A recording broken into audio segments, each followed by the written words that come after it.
Hello, welcome to the live stream. Lovely to see you all here. There may be noise in the background. They are working right now on the house, and it involves a lot of drilling. So we'll see if you'll be able to hear it. Great to see folks here. I am eager to do the coupon show that many people requested, but I have decided I need a guest or at least a lot of prep in order to do that well. So instead, we are going to talk about something that we have all been feeling a lot lately. And I've kind of hinted at in other live streams, but we're going to talk about like making financial decisions when there is quite a lot of uncertainty. So we'll talk predominantly about retirement and investment, but we'll also talk about some other kind of general personal finance decisions if people want to talk about other life decisions, but I can only promise to be able to answer financial questions about how to handle things during uncertainty. Really, the headline is stop screwing with things that you've already made decisions on, and possibly watch the news less is another thing. I'm very excited about the donuts. So we were getting to the point where we're repeating donuts, but now we have a fresh new donut that we've definitely never had before. It is a buttermilk bar. So, really like kind of a little bit sour donut. And half is covered in key lime glaze. And then the other half is covered in white chocolate glaze. And even though I'm not someone who likes chocolate very much, I do seem to have a better tolerance for white chocolate when mixed with other flavors. So we'll have to see. I'm here alone. Aaron is not here to take a donut tax. So if I don't like it, then I don't know. I guess I'll just have to nibble on it all week. It is kitten dinner o'clock. One of these kittens did not have any of her dinner, though they both totally wiped the plates clean. One of the kittens did not have her breakfast this morning because at 5:18 in the morning, when I was trying to sleep in because I went to bed too late last night, so I was trying to sleep in till like 5:45, I heard this massive crashing, and one of the cats ran up at high speed and hid under the bed. And I came down here to be like, what fell? And could not figure it out. There was nothing evident that had fallen. It was unclear to me until I went back and watched the cameras which cat had done it. It was not the cat that was freaked out and hid under the bed. What a surprise. But this is also the cat that last time something fell, which was our vacuum being yeeted down the stairs. She then got so stressed out that she had to go to the vet because she wasn't like peeing properly. So love that she spent 3 hours under the bed, and we have like those IKEA wooden slats under our bed. It's quite a low bed. Like it's maybe yay amount between where the slats are and the floor. So when the kittens were like tiny, they would go under there and have a full size, they'd have like a full day under there because they could stand up under there. Now they go under there, but they have to like, sometimes Machka like turns herself upside down and like pulls herself with the slats. I still go under there quite often. Kugel's a big girl. So when she went to hide under there, I was like, damn, is she going to be able to get out? And she didn't want to get out. And even food wasn't convincing her. Even treats weren't convincing her. And finally I had to be like, you can't live under the bed. So I had to unscrew the slats that were screwed into the bed platform. I like tried all the food, tried all the treats. She was still not coming out. And as though there was like some major threat to her life, it turned out like something fell off the fridge. That was what the crashing sound was. And she was just like, no, obviously I'm going to hide under here. She didn't seem like stressed under the bed. I was just like, this is too long to be under the bed. So I went to the gym and I came back and it was that point 3 hours later. And I was like, all right, this is too long to stay under the bed. John says that the donut looks massive. It's not that big. I guess it is fairly big. I don't know. It's hand sized, but it's dense. It's dense. So I might not be able to finish it today. We'll see. Oh, says that I'm competing against the Passengers United Know Your Rights and Join the Fight Queens Bus Network Redesign Action Talk. I mean, that sounds also pretty cool. So I won't be offended if you go listen to that instead. Eric says, it's Taco Tuesdays here on OA Dollar, aka Trump always chickens out on tariffs, that is. Here's the thing. I think that Trump always chickens out immediately stopped being effective at annoying him. I have to say, the Democrats are just not hitting with the messaging. Like, the Democrats in power are not hitting with the messaging. In the past, like, 2 administrations, I would say, they've had 3 years of not hitting with the messaging. And I feel like if this current chaotic administration, they can't hit on messaging, because the taco thing was like, it wasn't even Democrats that thought of it. And it was a journalist who exposed it. And then they immediately got a taco truck and put it out in front of the Republican National Headquarters with like a special wrap on it to try to make fun of it. And it's just not as effective as they're trying. Hello, hi. This is the one who knocked a bunch of stuff over at 518. And then she ate her sister's breakfast after her sister hid under the bed. Yeah, you little chaos monster. You want me to rock you back and forth? Do I need to get a lap cam for Machka? She's really being quite cute.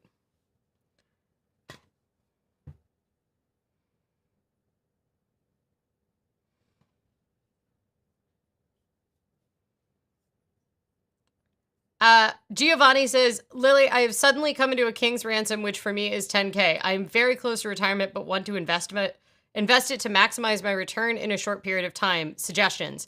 Oh, that's actually a really good question, because if you want to maximize your return in a short period of time, you will have a lot of risk, right?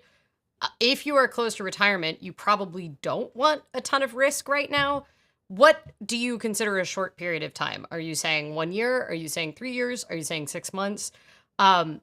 If you are looking to maximize your ROI on 10K, but you don't want to possibly lose it, because remember, like, risk for return in short term, that trade-off is not going to work, right? Like, those are your choices.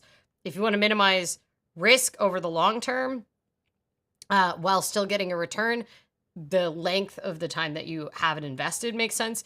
If you want a great return on investment in a short time, you are going to be doing something high risk. And so that always comes with the likelihood that you might lose it. So let's say that you have 10K and you would like to do something with it and your investment horizon is 3 years.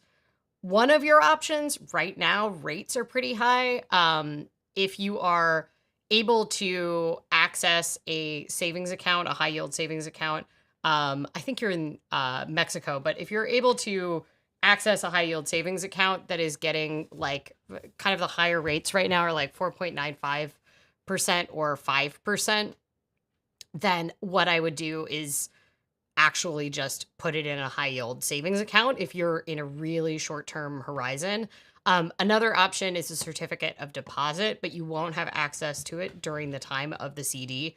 CDs are getting, for most US dollars right now, I think you have access to like 3.5 to 4.5% as far as investment. If your investment horizon is more long term, let's say 5 to 10 years, even maybe 3 to 5 years, then looking at some index funds is a great option, because index funds are going to diversify your risk.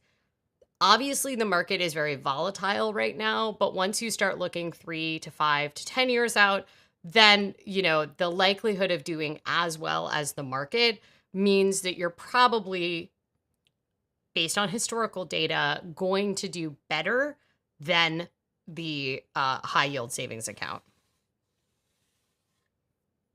B says, my supervisor told me today that she has $100K in a checking account and I nearly lost it. Here's what I'll have to say. Like, one, you don't know her expenses probably. But two, I had like 60K or something in 2020, like sitting around in checking. And it was because it was like not checking, but it was like my savings account. It was getting like 0.5%. And I already was investing I needed to hold on to short-term cash. I didn't want to be in the position of, taking out in a loss environment because I was saving it for grad school. And CDs were also only like giving you less than 1%. And when I sat down and calculated it out, I was like, whatever, it's fine being in here. Once rates went up in 2021, as we started to see rates climb, then I moved it over to a high yield savings account. But, well, B, you don't always know what someone else's situation is. But yes, it does seem like right now high yield savings accounts are giving pretty high rates compared to like the 10 years of historically low rates that we were getting. Giovanni says 1 to 3 years. So in that case, if it is accessible to you, I would actually put it in a certificate of deposit or a high yield savings account. Look for something in the 4.5% range. That's what I would do if I was in the position where I had 10K and I didn't want to go into a higher risk scenario. Being invested in the market or if you want to do like cryptocurrency or any other kind of assets, those are high risk, and the possibility that you lose that money is much higher.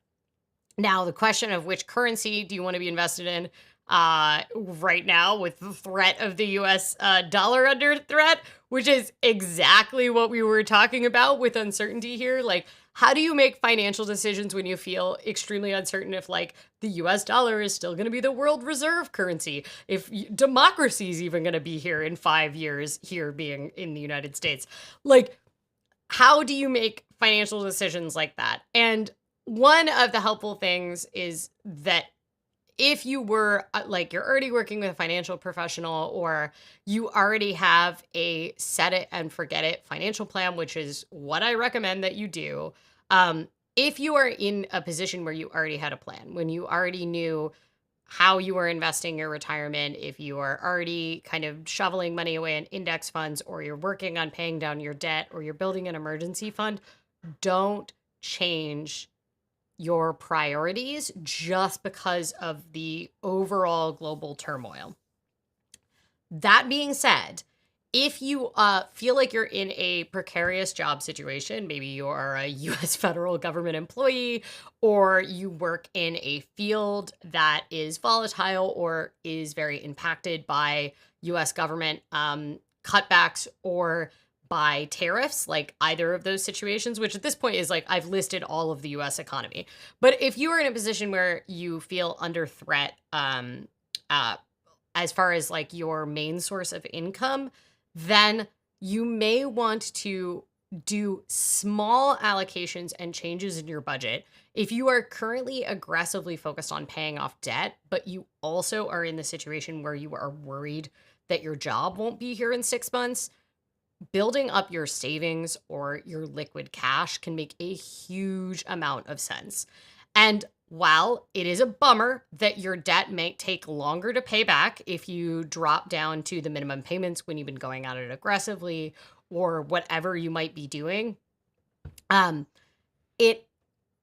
if you kind of want to gain a little bit more certainty in the next 6 months to year, if that's kind of like an expected horizon, in most cases, it's going to make more sense to have some liquid cash if you worry about your job. If you currently have like no emergency fund or a really small emergency fund, and you are aggressively focused on other debts, paying down your mortgage or paying down student loans, whatever it might be, this is a great opportunity to slightly reprioritize and adjust your financial goals, um, because cash is king in times of recessions, and cash can really make things a lot easier when you're going through a period of unemployment, or maybe if you're reliant on Social Security, or SNAP right now, like as we see them cut, then this is a time when having cash can give you a lot more flexibility.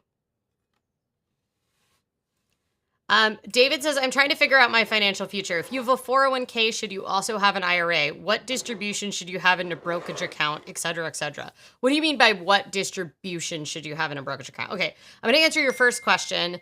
If you have a 401k, are you invested in your 401k, or do you just have it? Right now, are you investing in your 401k? If you are maxing out your 401k, or you are contributing at the very least up to the match, if you get a match through your employer, usually you should also have an IRA, as long as you are not income limited out of it.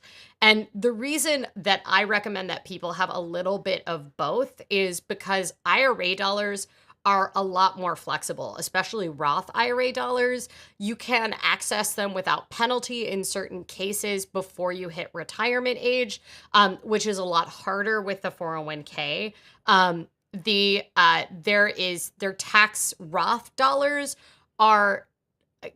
there are ways to essentially get them tax-free going in. So usually Roth is recommended, tax-free going out. So usually Roth is recommended if your income is lower now than it would be at retirement age.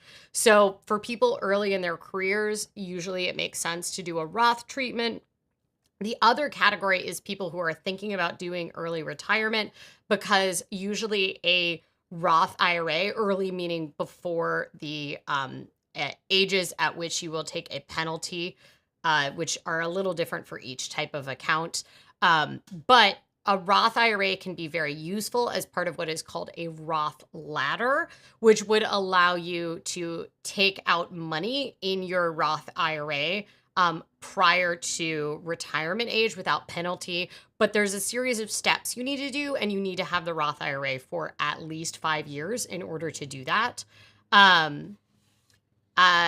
So when it comes to like, should you have both? I usually recommend both, because generally, unless you're doing a Roth 401k, then, essentially having a mix of both Roth and traditional 401k, which is what most people get from their employers, that can be very helpful. Also, if you're in like a higher income bracket, for a lot of people, they can hit the match at their work with their 401k, and then they can max out their Roth IRA. It is worth checking just to make sure, if you are in a higher income bracket, that you do not make too much for the IRA. It is phased out over a certain point in time. So let me see what the IRA phase outs are. One reason that I have done a traditional IRA before, even when I was on a lower kind of income earning side of things, which is a strategy that some people will follow, is that instead of the Roth IRA, is that the traditional IRA will change your adjusted gross income. So essentially, because it's pre-tax dollars, and that can be helpful if you are getting subsidies for getting health insurance. And so that's very much a short-term kind of like annual sort of prioritization you can do. But for me, because I maxed out my traditional IRA, I was getting subsidies based on a lower overall income, versus if I'd done a Roth IRA, that is not affect my modified adjusted gross income. There are some downsides to a Roth IRA once you hit retirement age, in that you have mandatory withdrawals. This is also true with inherited ones. Okay, so your modified adjusted gross income, if you are single, is less than $87,000 annually. If you're married filing jointly, it's less than $143,000. If you are That's for a traditional IRA. If you are for Roth IRA, it's $161,000. But remember, this is your modified adjusted gross income, so that comes after your above the line deductions. So some people, if you're kind of in that like mid six figures threshold, and let's say you're maxing out your retirement plan at work, let's say you make $180,000 and you're maxing out your 401k at work, that would get your modified adjusted gross income to be $22,000 less, because that's the max right now. I think it's actually $22,500 401k this year, I think. Is it 23,500? It's 22,500. Yeah. So it's 22,500 is the max right now. So let's say you were maxing that out and you made $180,000. That would kick you below the $161,000 Magi adjusted gross income limit. So that is a way that people do it to kind of max out the tax benefits of both, if you are trying to be a super saver. What if all your retirement money is in keyboards? I remember years ago on a blog, a music blogger, they said whenever someone asks about where all their money is, they say it's in CDs. Sophie B says, my current job doesn't match any contributions at all, so I had to decide whether to contribute at all. I ended up just contributing a little and opening a taxable account, already maxing my Roth IRA.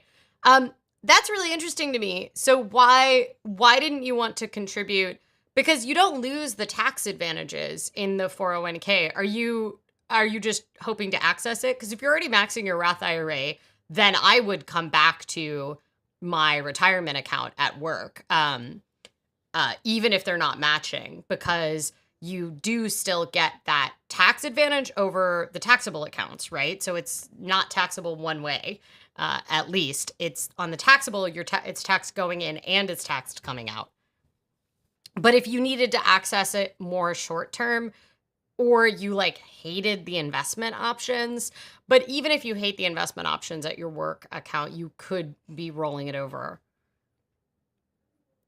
David says, I definitely make less than $160K a year. I also have a pension from my time with the IAM. So I think even if you, so if you make less than $160K a year, I would absolutely recommend doing a Roth in addition to your work traditional 401k. For me, company covers a high percentage of insurance premiums, offers a percent matching on 401k, and free financial planning services, not that I've taken advantage of. Most of those free financial planning services kind of suck, but one of the advantages, the ones that like come through your employer, it depends, like TIA is one of the really common ones. The only time that I find them helpful for people is if they actually just want to sit down and run the numbers and figure out like how much they need to retire, and kind of do some modeling as far as like what their retirement income would be if they kept contributing at this amount. But generally, I find them like fairly useless. That doesn't mean there aren't good employer-free financial planners out there, but they don't tend to be as helpful as you would hope. Then I have to figure out the distribution between the two. Sophie says, I want to be able to access it in the next 20 years before I hit retirement age. So Sophie, have you looked up the Roth ladder? Because if you're already maxing out your Roth, then you would be able to access your 401k earlier using a Roth ladder. So I do feel like there could be advantages to doing it. One of the reasons to not do it is if you feel like the taxes are not so high to deal with the administrative burden on that. This is actually one of those uncertainty things, which is like at any time they could decide to change the tax treatments. But historically, when they have changed the tax treatments on things like retirement accounts and everything, they have grandfathered in stuff that was already there. So, the uniform gift and estate limit, the lifetime limit that was a great example of like it's gone back and forth in so many different bills. This is essentially what the gift tax is, but it's combined with the estate tax now. And it's due to sunset this year. It'll probably get renewed. Um, but it gets so complicated because you essentially end up having to break down gifts and estates based on the years that like all these sorts of various things were happening in order to figure it out, which is why people have like master's degrees in taxation for figuring out these things. Sophie says, and trying to play with some other allocations, just $100 a month, so not a huge risk or reward either way. That's fair. I'm not going to give you crap about that. Giovanni says, I just put it in a savings account that's 3.8%. I think that's not bad. I would maybe do a little digging around to see if you can get a slightly higher rate, but that's pretty typical right now for high yield savings accounts. I would not encourage like aggressive investing with that money if you are relying on it for security and you want it within the next 1 to 3 years. Really just getting some level of interest off of it will be valuable and that interest will compound. You know, the risk of loss with short-term investing is much higher. I would say bonds, but bonds right now. Bonds are weird right now. I remember one guy complaining about the change in spacing on one bus line. You have to walk an extra block to his favorite bagel shop. I don't know. I think that's very important in an extremely New York City thing. Scumbly Gaming says, any value in moving USD into other currencies is a hedge against US economic instability. Swiss franc, for example, or putting money into FXX in the stock market.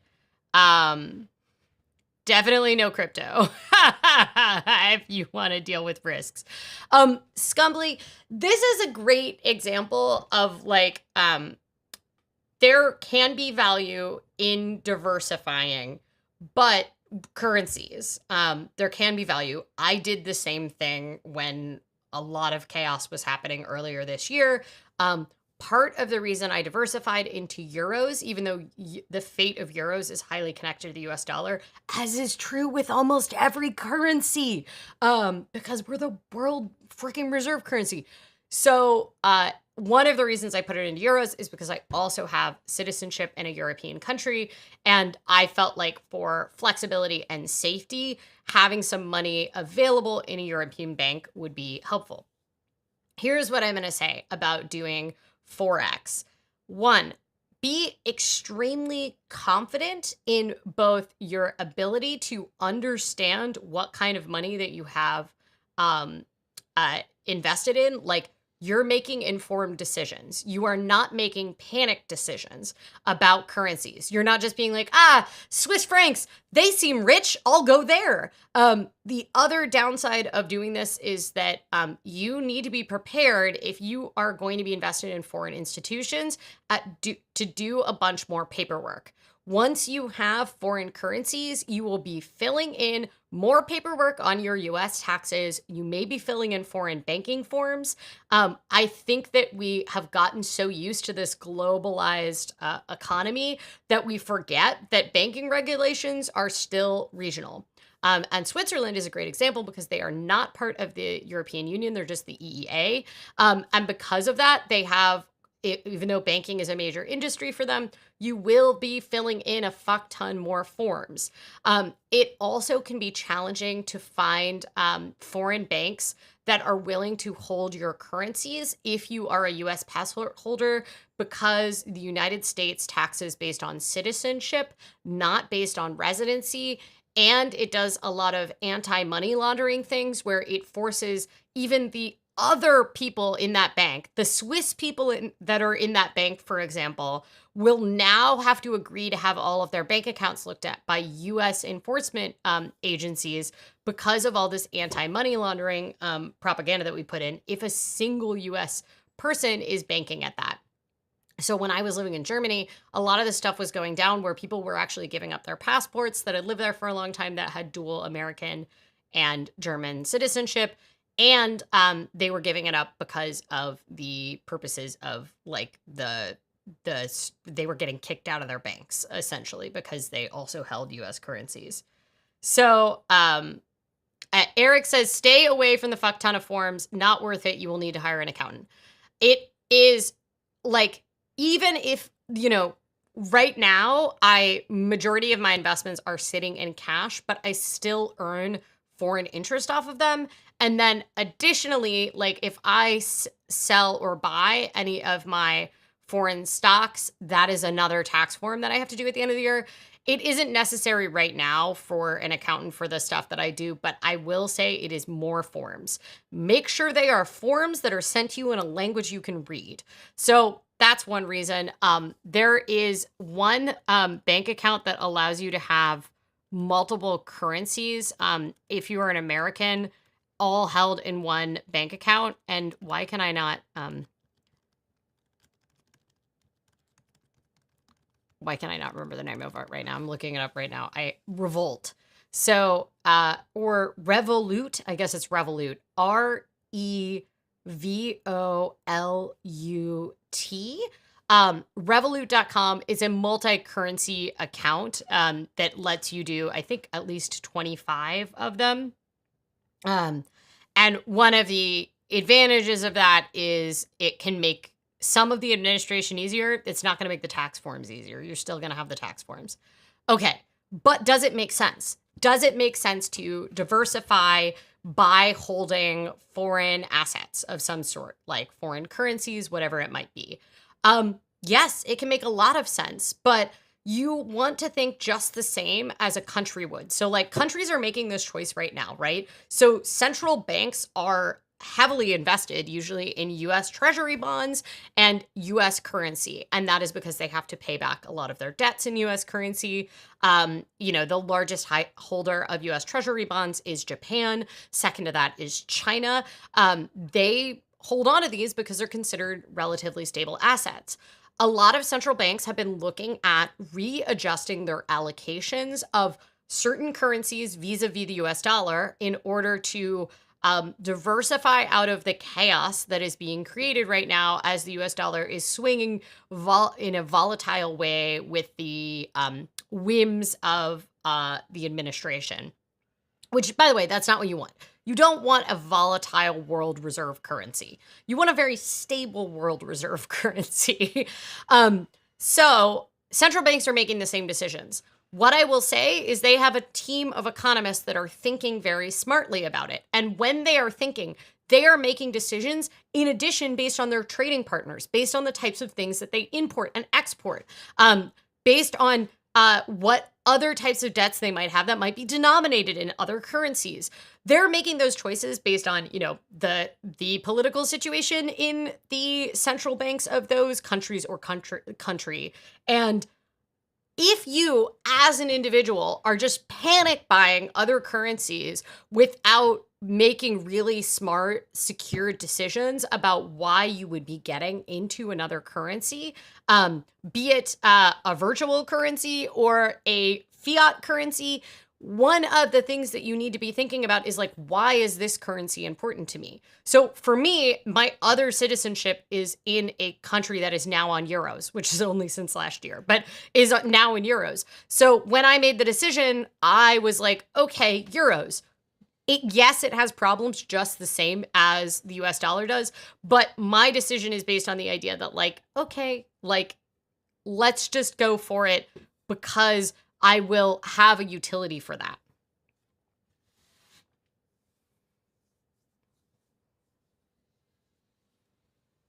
Winter says, I do have a question. Do financial couple therapies exist? Do you have resources you recommend to help us work together in our finances? I do have a section of it in my book. It does exist, but I will highly recommend. I see that it is like totally in here. Ramit Sethi, who he previously wrote a book that I used to recommend all the time before I wrote my own book about finances. I think his tone has softened a lot over the years. He has a master's degree in psychology, and he's been doing kind of finance stuff since he was like 18 or 19. And his channel has been entirely rebranded Money for Couples. It used to be I Will Teach You to Be Rich. That's the name of his book as well. I still think that book is valuable. I think it's aimed at a younger audience because he was quite young when he wrote it. And I think now when you read it, often it doesn't. Also, he curses a lot in it, which I don't know like how necessary that is. The Money for Couples book and the podcast, which I highly recommend. It is real conversations between couples about money. And he does stuff within the framework of his book, but even just listening to those conversations is really valuable. But also, if you really want the free therapy, so to speak, you could apply to be on his channel if you really wanted to. I really recommend the Money for Couples channel. I think he does a excellent job. I have a lot of respect for him. And his couples pivot, I think, was like very smart.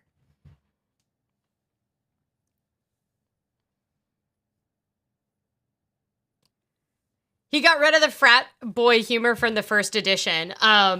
Is that true? I don't think he was even a frat boy, was he?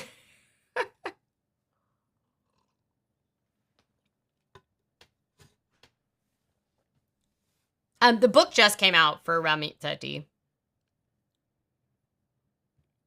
But the book has a bunch of exercises in it and stuff too. So you can have like useful conversations. You may not need a therapist. Yeah, he did have really awful jokes. Yes,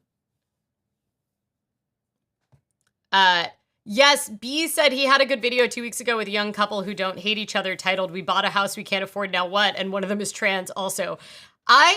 I feel like he's doing a very good job of representing people from different backgrounds on that. I know he gets a lot of crap about everybody is rich on that show. He does try to like get some lower income people in there, but one of the things is a lot of like people that are on a very lower income side of the spectrum are not seeking out or engaging with financial literacy content because they are too busy just trying to survive right now. And I think his audience skews like much higher income. And because of that, I think they just don't get as many applications from lower and median income people. But he has had a smattering on there. I think people feel like it's like, you know, I do think it is like there's a lot of unrealistic, like high incomes in there. But one of the valuable things about that is it shows you if you are not making those like aspirationally, ridiculously high incomes that some people on that show are, you still hear them and you go, wow, they're totally screwed up about money too.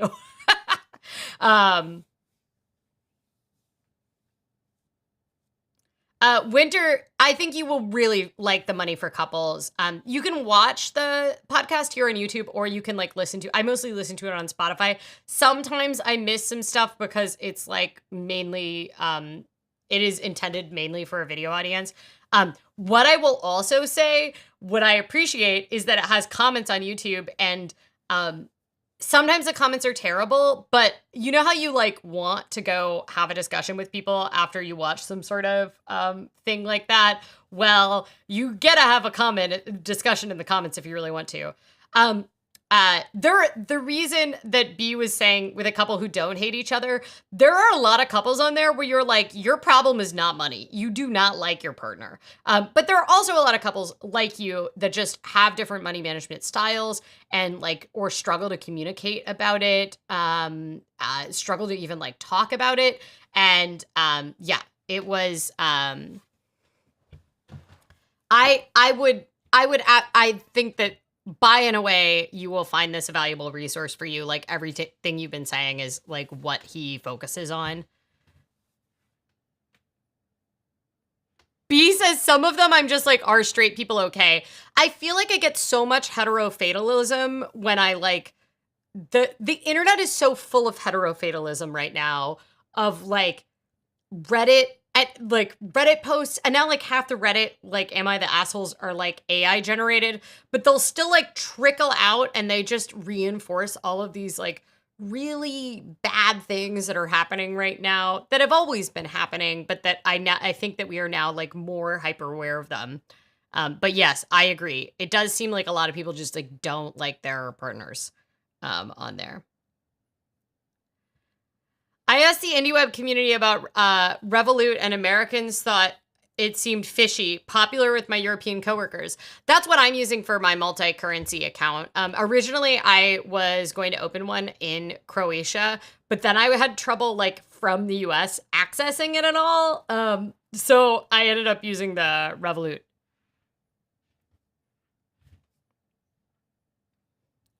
I love that he calls out how gendered things are too. He does do a lot of that. Sometimes I feel like maybe he misses the, or like he's over calling it out. I don't know. But yes, I do think it is very, I think he's just doing a very solid job. Should we eat this donut, y'all? It's like a big donut, so I feel like we need to eat it.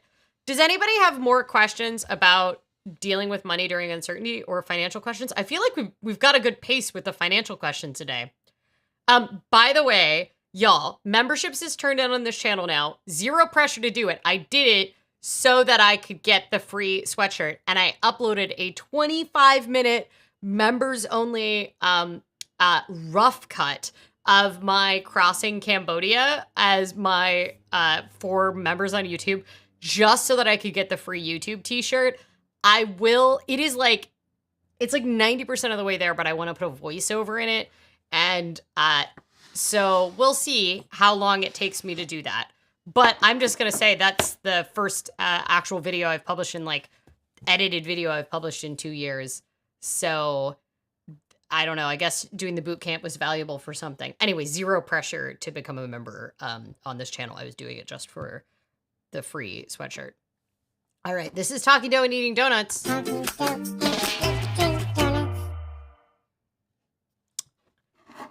Here we go. This is the key lime buttermilk bar. And this is buttermilk bar here.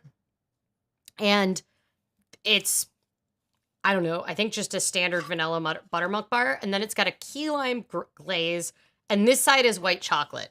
I don't know. It is pretty hefty. It's like, this is like half a pound by itself.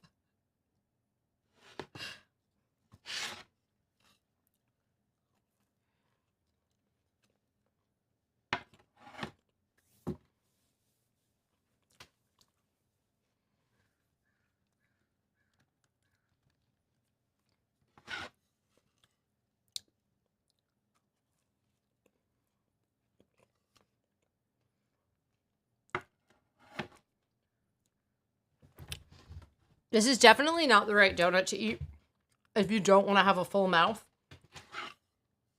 Even with those 2 giant bites, it's still can you see how massive that is? It's very bready. The white chocolate, I'm mainly getting the key lime flavor. So for someone who doesn't like chocolate, that's really nice. The key lime is perfect. It's like not too intense. It's really like a hard shell. So it doesn't have that kind of like gross glaze sort of situation. Not a good on-camera donut, though.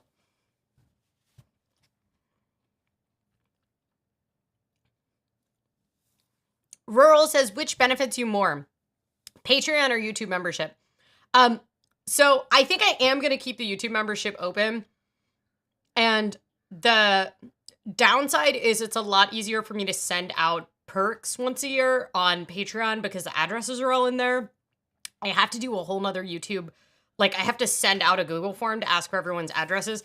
I know most people are not supporting me on Patreon for the stickers, but I do enjoy sending out the stickers twice a year and sometimes a zine. And I am grandfathered in on Patreon, so they only take a 10% cut. They take a 20% cut here on YouTube. The upside is if I get more serious about my YouTube membership, which, by the way, I'm not planning on it.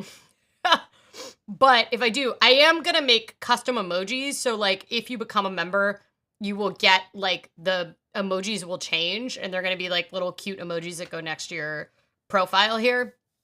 So, but then one of the main reasons I turned it on, besides that I got bullied into this boot camp for the free t-shirt, the main reason I did it was because for some people, Patreon does not work for their currencies, or it like doesn't work for their bank. But YouTube, because it's Google, is like a lot easier for people.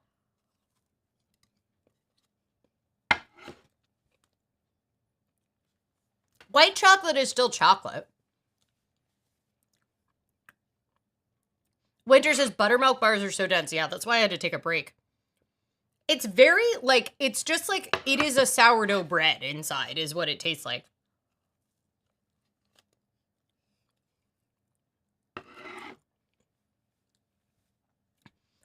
It's really bad that everybody is freaking out over the fact that I made an edited video.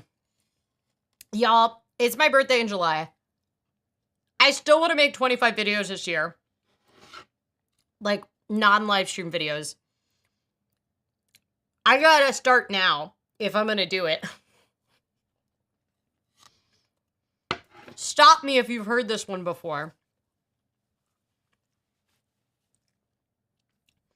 Winter, if people join here, I'll still send out a form for the stickers, but...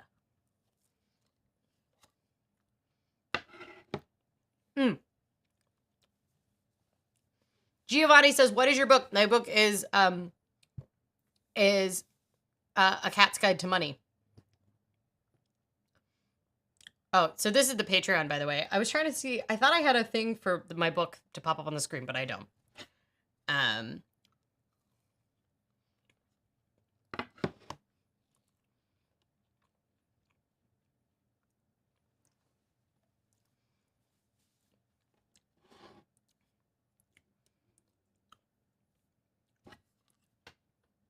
This is so dense.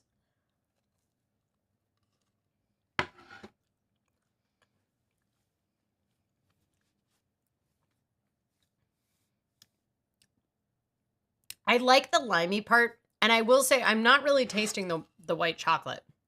It really just tastes like key lime on both sides.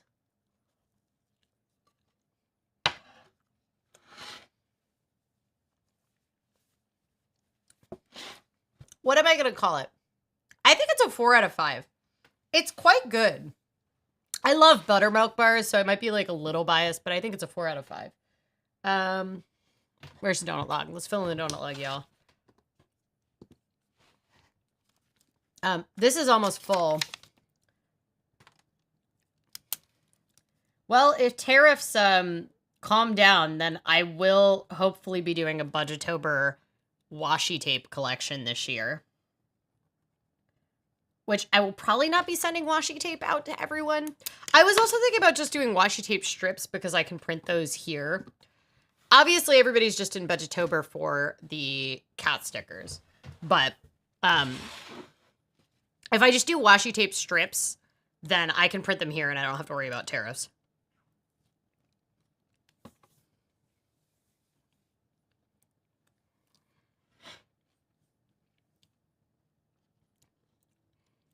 I'm still eating it, so clearly it's good enough for that. Anybody else have any other financial questions?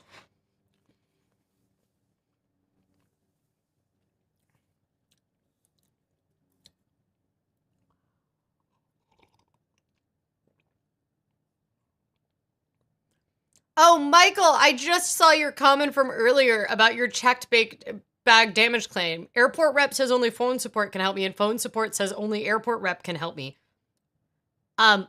You want to start being annoying on social media?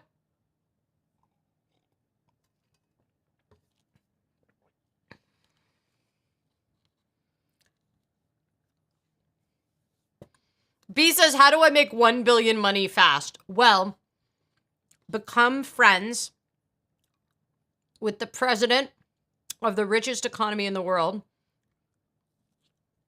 and then ask for favorable policies for your business.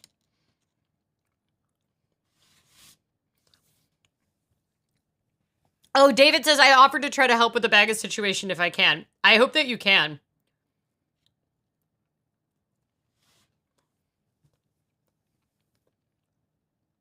How do I not panic about the cost of all the things I need to move? You mean like the act of moving them and how expensive that will be, or the worry about them getting damaged in the move?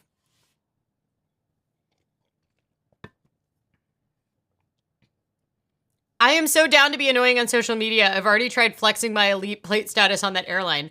Okay, if you are annoying on social media and then you like DM it to me, let me know and I will be annoying. And then Aaron is verified on Twitter. Am I verified on Blue Sky? I feel like I'm verified on Blue Sky. Anyway, I feel like we can be annoying. Winter says, I would love cute cat washi. Would you like washi tape strips is my question. Because the washi tape strips, I feel like might be more feasible if like the back and forth happens with tariffs. But my plan, so normally the way we do it is we do the Budgetober stickers. I'm trying to find a set. These are Snackuary. Here's Budgetober. Okay, so the way that we normally do it, for people that don't know, I know a lot of you know, is for Budgetober, if you participate, you get a sticker sheet at the end of Budgetober with all of these like Halloween themed cats. The problem is that people don't get them until November because they participate in Budgetober all month long. And then they kind of just have to like wait till the next year if they want to like use them thematically. That's also true for Snackuary. But I was thinking, and I still absolutely want to send free sticker sheets to anyone anywhere in the world that participates in Budgetober. I think that's like probably one of the funnest things. It's just like built in for my expenses for Oh My Dollar. But I was thinking about releasing like a limited edition, like small stationery and stickers ahead of Budgetober that you could buy. And I would keep the prices quite reasonable. But my thought is that I do a lot of my workshops for youth in the fall. And so that would bring a little cash into the Oh My Dollar coffers right before I do a bunch of workshops. By the way, some of the workshops that I did were federally funded. And like, I was supposed to teach a workshop yesterday for all the AmeriCorps members that was like federally funded. I've been doing it for a bunch of years. And it comes through the AmeriCorps host organization, but like the money flows from the federal government because AmeriCorps is a federal program.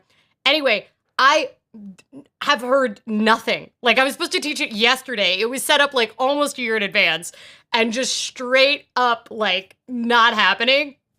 But it's not important that I get paid. Most of the paid forward workshops that I do, I don't get paid for. But the AmeriCorps ones, I've always gotten paid for because they have money for that. And it's federal money, so it's like, whatever. The ones that are like for foster youth, I don't get paid for or anything like that. But I was hoping if we sell a little bit of merch, I could like then funnel some of that money in to making more stickers specifically for the foster youth. I don't know. We'll kind of figure it out.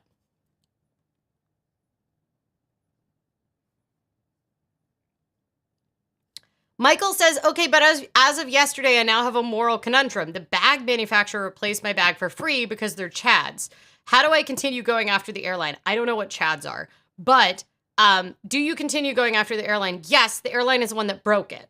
And did it have stuff in it? Because it had stuff in it. You are due compensation for the stuff in it, not just for the bag.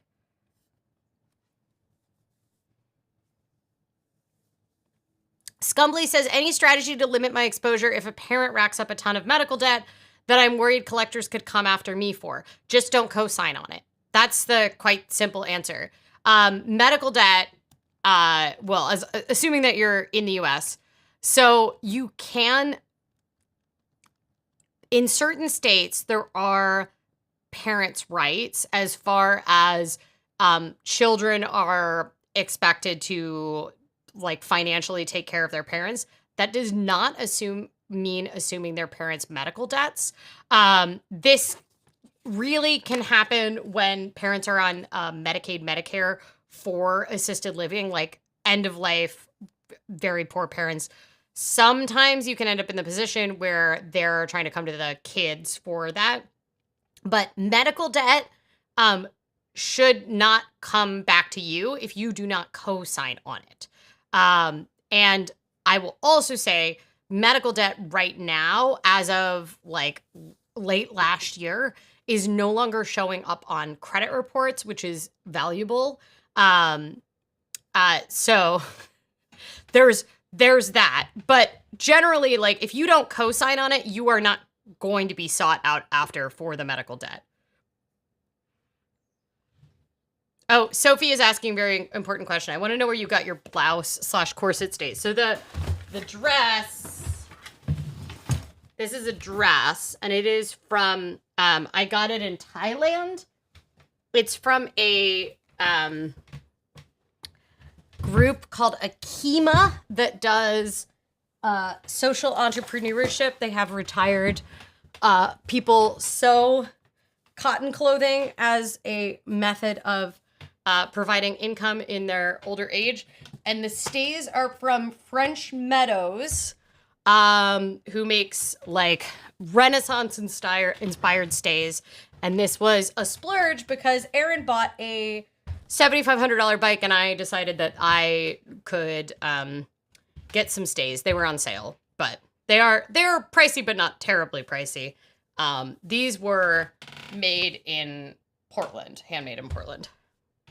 But they're a Californian company, and a lot of their stuff is now made in China because they like scaled up. But I got this one. It was handmade in Portland back when they used to do that.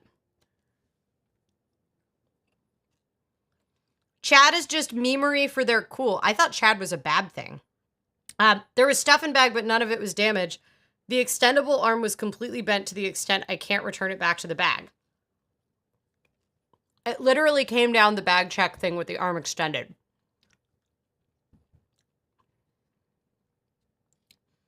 I think you should still go after the airline. But it does sound like it might have been a bag defect more than it was the airline defect.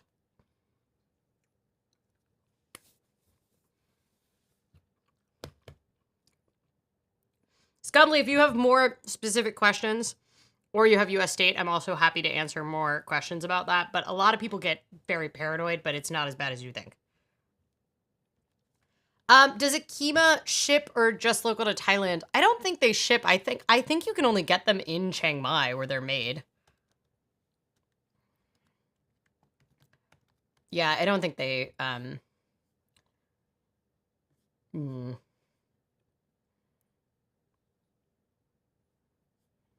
Yeah, I don't think they exist. Sorry.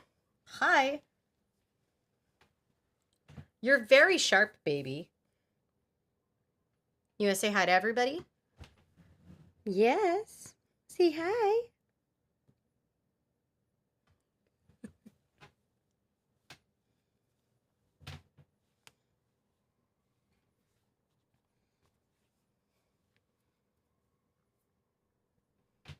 Boop, boop. Oh, where are we going? Okay.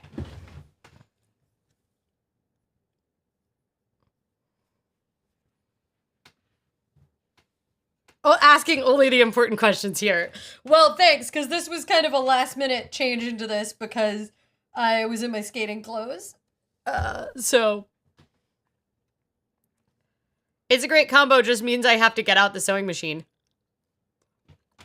It's super easy for sewing, I would say. It's all just roughly cotton. Winter says, I would be down with purchasing supplies ahead of Budgetober. Do you think I should do something where I ship it to people that have, like, completed before or something? Because people support Oh My Dollar and Patreon, it mainly goes to hosting fees for the forums, and, like, software and stuff like that, but the money is less important to me than the efficiency of the way of getting it to everybody. And I feel like having people fill in their address before they complete Budgetober is going to be really challenging. But if you have other ideas, let me know.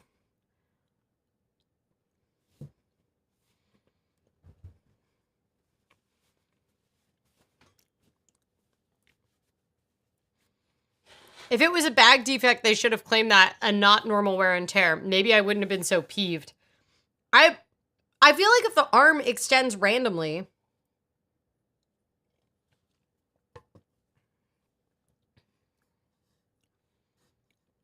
thanks so much. As a parent on Medicaid in California, I'm in Oregon, but expect to move to California in the coming year or two. My worry is I've sent her money in the past, not sure if that affects my exposure. No, it is considered a gift. Sending her money in the past, even if you send her money now. But no, I get why you're scared, but no, they will not come after you, especially over multiple states for her medical debt, even if she is on Medicaid. So yeah, you don't have to worry about that. I'm sure I'm sure if you like went on the internet, you could find some terrible, terrible circumstance where that happened. But and this whole stream is about uncertainty and how much things are changing right now. But I will say, like, it is unlikely that your exposure would be there because you've sent money to her in the past.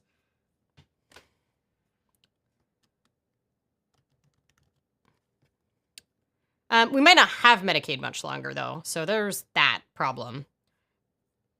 Although California is going to plan on paying for it anyway. It doesn't extend randomly in my testing. The button has to be depressed pretty far. I still think you should go after the airline, but that's just me.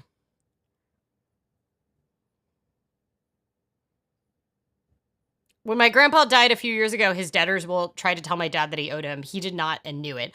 Yeah, I mean, debt collectors are, unfortunately, a lot of times, especially if they're buying debt, like passed on debt, they are just the scum of the earth. And I know there's like good people that are working at debt collectors, but the people that are getting the like buy and resell, they are not good actors most of the time, and they will do all sorts of illegal things to try to make you assume the debt.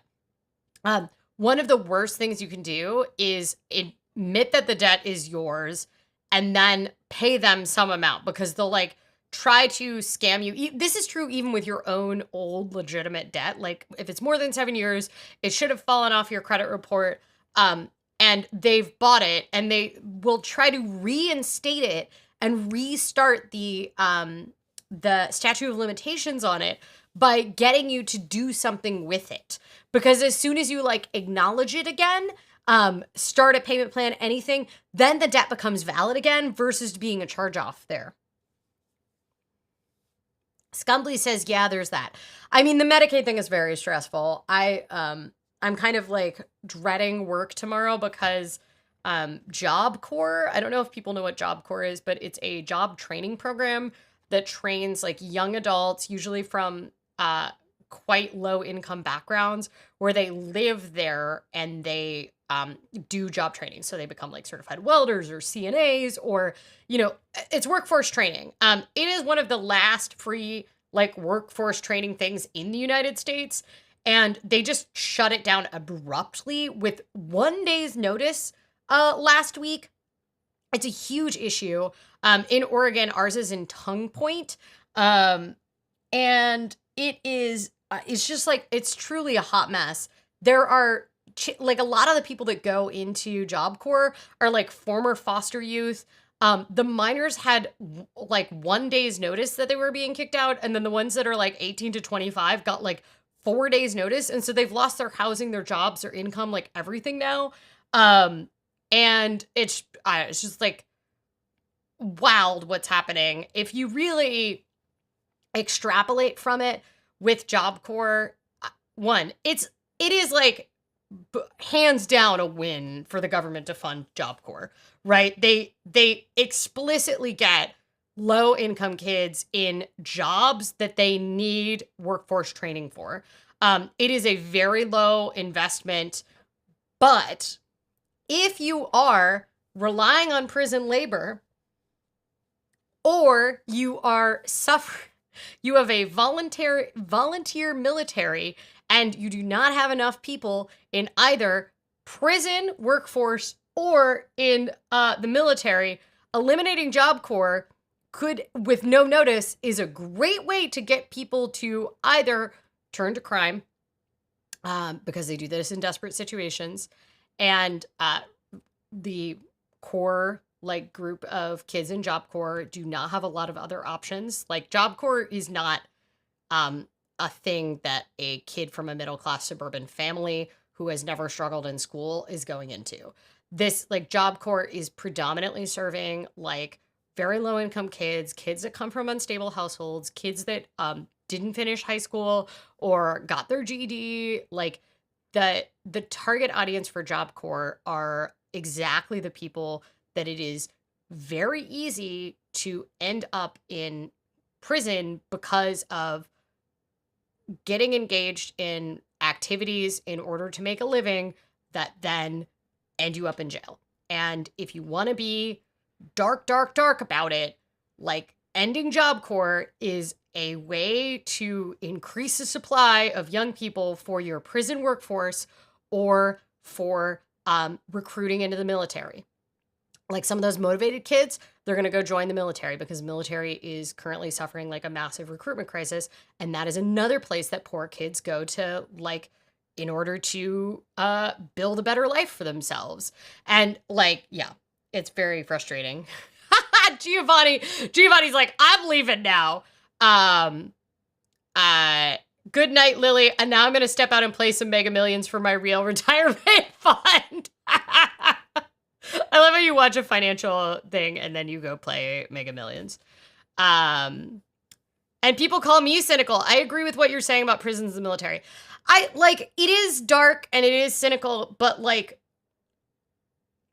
it's not, I would say it's not conspiracy level. Like, it's, the only thing I will say about it is that assumes a level of planning. And most things that have been happening from the federal government have not seemed to have a terribly good master plan.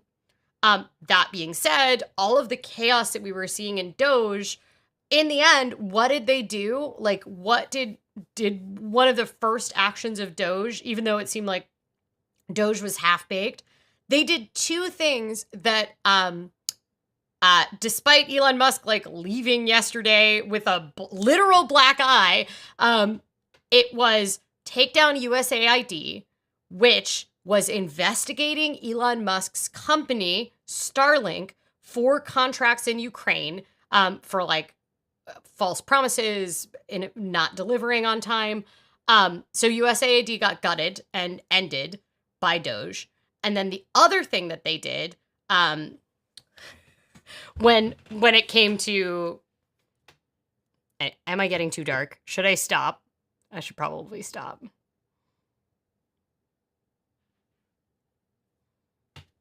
The military doesn't want anyone who's not a warrior anymore. That's why my uncle, who did surveys on things like Hispanics in the military, accepted retirement. Well, theoretically, but I will say there's quite a lot of poor kids, predominantly kids of color, that will be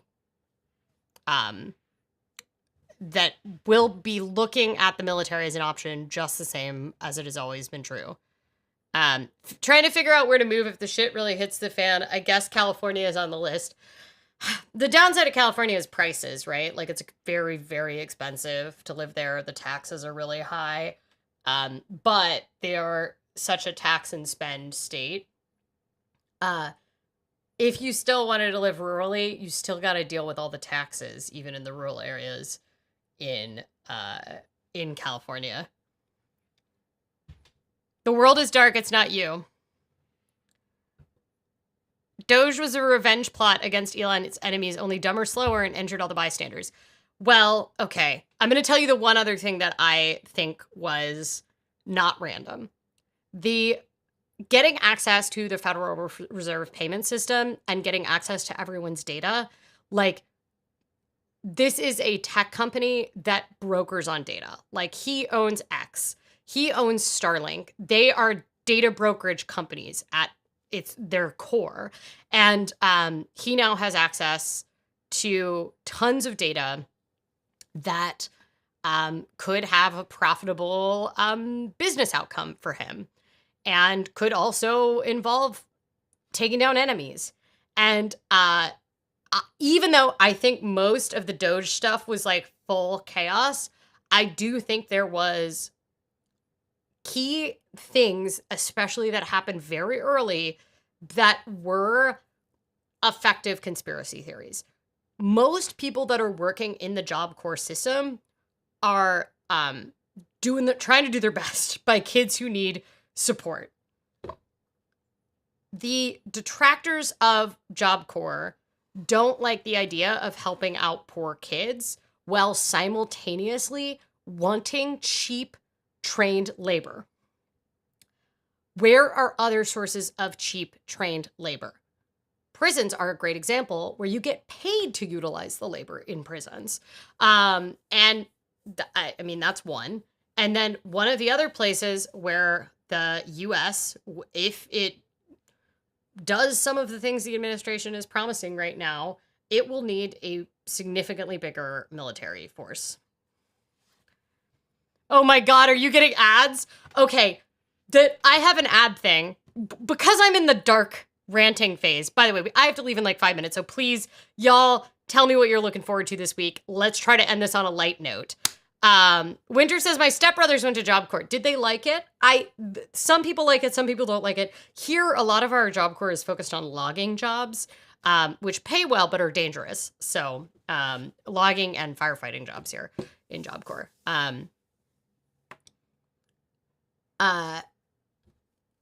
David says, there's only one country I'm reasonably sure will accept me, but it has a lot of problems. I feel like that could be any number of them. They all have ads. Okay. Oh, I had an ad thing for you guys to end my darkness here. So I spend a lot of time when I teach youth financial literacy. When we talk about credit, one of the things I talk about, I also talk about this in my book, is that credit is a game that is intended to benefit the credit bureaus. The point of the credit system is not to benefit you. It is to provide accurate data to benefit the lenders so that the lenders have a good idea of what type of risk that you are. The lenders are part of this mutual agreement between the credit bureaus for extending credit, all of those credit card pre-approved offers that you get in the mail. For extending credit to you, they in turn provide information back to the credit bureaus. The three primary credit agencies, they broker some of the largest data sets about U.S. Consumers of anyone. And a lot of that data is like mandated by law since the EEOC. Equal Credit Opportunity Act. What did I say? ECOA. Since the Equal Credit Opportunity Act. I heard an ad the other day. I mean, I spend so much time telling this. Like, they sell this data as marketable, like, polls for credit agencies. They sell this data to mortgage brokers. They sell it to any kind of lenders. They also package and sell this data to marketers for various other things, to including, like, government agencies use credit bureau data in order to determine, like, some of the possible impacts that the economy is feeling as we see average balances going up. All of these things. Today, I heard an ad where TransUnion was talking to marketers and they're like, we have the best data sources on Americans. If you want to know how to reach the right consumer, you need the right data. And I was just thinking, we are all like, we have to participate in this system in order to get access to things that we need, because the credit score is being used as this measure of our worthiness in ways that it should not be used for. And at this point, it is much easier to do anything in modern life with a decent credit score, even when you're not trying to borrow money. If you just want to get your utilities turned on, and if you have a crap credit score, you'll have to put a huge deposit down. If you drive a car that's paid off, but you have a poor credit score, then guess what? You're probably going to pay higher car insurance rates.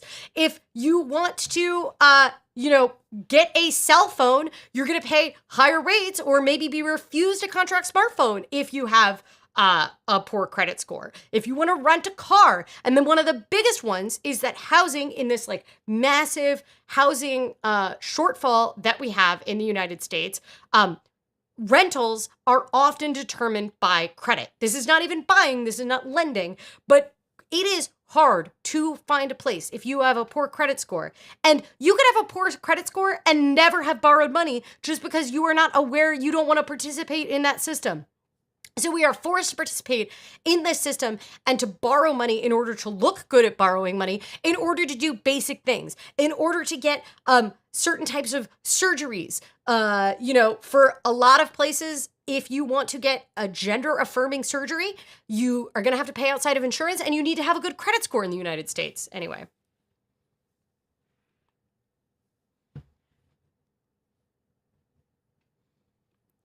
I kept getting ads right when I asked a question. Like, no, you answered me right away. I don't know why the ads are so high today. They shouldn't be high. I'm sorry. Okay, what are people doing? Plant and garden festival this weekend, going to replace my dearly departed sundew. That sounds amazing. This week is me on goblin mode, eating all the food my husband hates, sleeping as late as I want, watching and reading lovely trash. I guess school is out. This must be the way. I like goblin mode though. This week I have to sell my sedan, return my parents' Jeep, and consolidate with them into a Hyundai Tucson as a compromise. I like my sedan, but I'm a good son who wants his parents to be comfortable. I feel like you being a good son seems to come up every week. You must be working very hard. Well, I hope that this works out. That doesn't look like something you were looking forward to, though. That sounds like a lot of work. Family reunion. Are you going to go in goblin mode to the family reunion?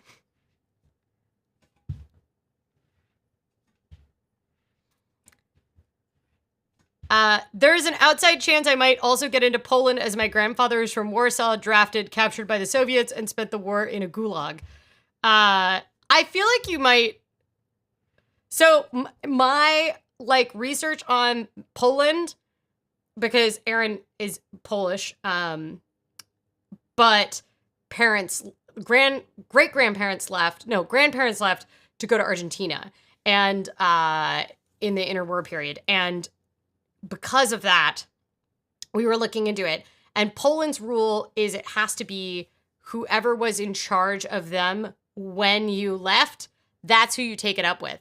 But if you have the documents still and you can link, you can get Polish citizenship as long as you can link since they've been an independent country. I don't think my employer, who's European-based, would sponsor me into their country. Why not? Haven't you worked for them for a long time? Is there a possibility you could get transferred there? Credit scores are used for hiring in certain jobs. Yes, in some states you are not allowed to do that, but it's also used in security clearance. Anyway, I've done all this rant. I wrote a whole chapter in my book that's this rant. But I just thought the TransUnion ad was hilarious.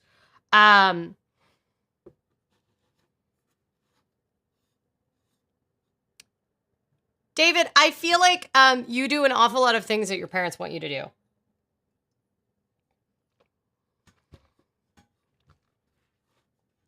It's not one, crazy, but also it's generally easier as long as you link it to the where they were born. It's not important where they were prior to immigrating.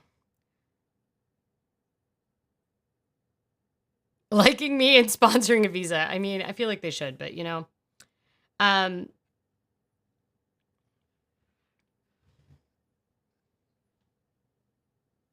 yeah, I don't think necessarily one of the countries that wants to have you is a great one to move, though. All right, y'all. I am officially late to my next meeting. I hope you have a wonderful time with your what things are people doing? Plant shows, goblin mode, selling cars. It doesn't sound very fun. Family reunions. What other things are you doing? I don't know. All of those sound great. I hope you all have a wonderful time. Stay safe, stay hydrated, pet a cat if you have one available. I will see you all next Tuesday. Bye!